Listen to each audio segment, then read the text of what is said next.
Rachel Ray is a fucking gangster.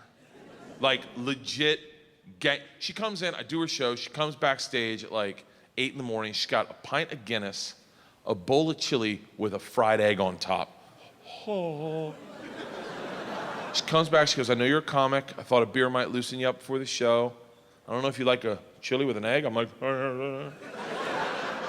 As she hands it to me, she goes, what's one thing you'd never do on your show, Bert the Conqueror? I have a show, Bert the Conqueror, where I do extreme activities. She goes, thank you, yeah, thank you. She goes, what's one thing you'd never do? And I had an answer, it's skydiving. I go, I know, I never go skydiving. She goes, really? I go, never, I don't want to go. She goes, awesome, I'll see you out on stage. I was like, oh, I wonder why she asked that. I get out on the stage, and the first thing she says to the crowd is, all right, backstage, Bert said he'd never go skydiving. I'm like, bitch, that was a secret. She's like, who wants to see him do it? And now I have 500 women going, do it, fat boy. And I got the beer in me, the chili. I'm like, fuck it, let's go. 2 weeks later, I'm strapped to a dude. You know that's how you skydive? Just strapped to a dude in a prison rape harness. That's how you skydive. And he tells you when to walk, when to sit. It is massively emasculating. Has anyone ever been skydiving in here? You've been. And so you get in the plane and you're sitting in a dude's lap. You're sitting, your Navy SEAL moment, and you're sitting in a dude's lap. And I start shaking because I'm nervous. I'm like freaking out. And he can feel me because I realize as we go to taxi, I realize I haven't flown sober in 20 years. Sober in a big plane in 20 years, and I haven't flown in a dude's lap in 42. And he feels me shaking, and he's like, what's the matter?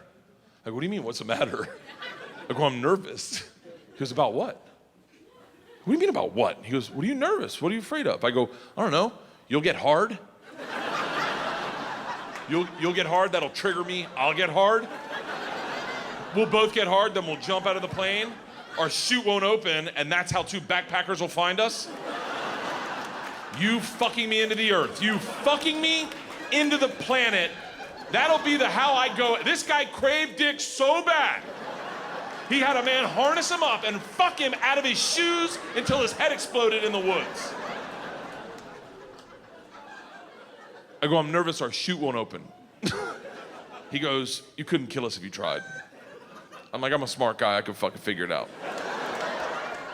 I lean over to Rachel and I grab her leg, just grab her leg and I start squeezing. She goes, what's the matter? I go, I don't want to do this. She goes, I think you're doing it. She's like, you're at the front of the tube of toothpaste, everyone's out behind, you're definitely going. I go, no, I don't want to. And she goes, look, and now the engines kick in and she starts yelling at me. She goes, look, you'll be fine.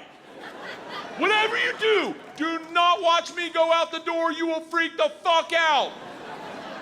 I'm like, who taught you how to talk someone off a ledge? We get up to our cruising altitude. Her and her dude get up perfectly, like Danny and Sandy, just wop, bam, boom, wop, bam, boom. She posts up at the door, looks me in the eyes, does her read, one take to camera. I'm Rachel Ray, I'm at 13,000 feet with Bert the Conqueror, we're about to jump on an airplane. Who's ready? Who? Yummo or whatever. And then fucking, let's go. And then looks at me and goes, Bert. I'm like, yeah. She goes, don't watch this. And they get sucked out of the fucking plane.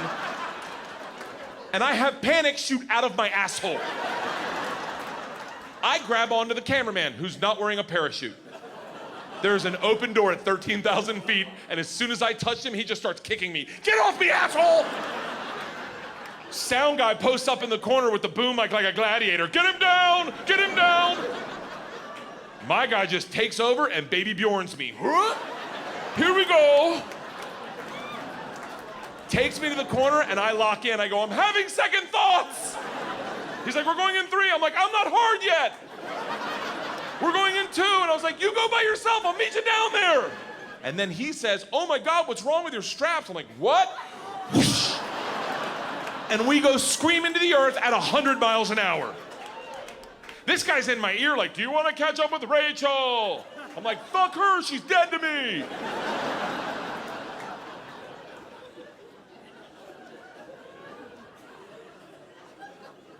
It is an epiphanous moment, dare I say. And my therapist says I have a low threshold for epiphanous moments, but...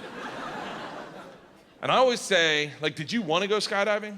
Okay, the people that don't want to go skydiving are who should go skydiving.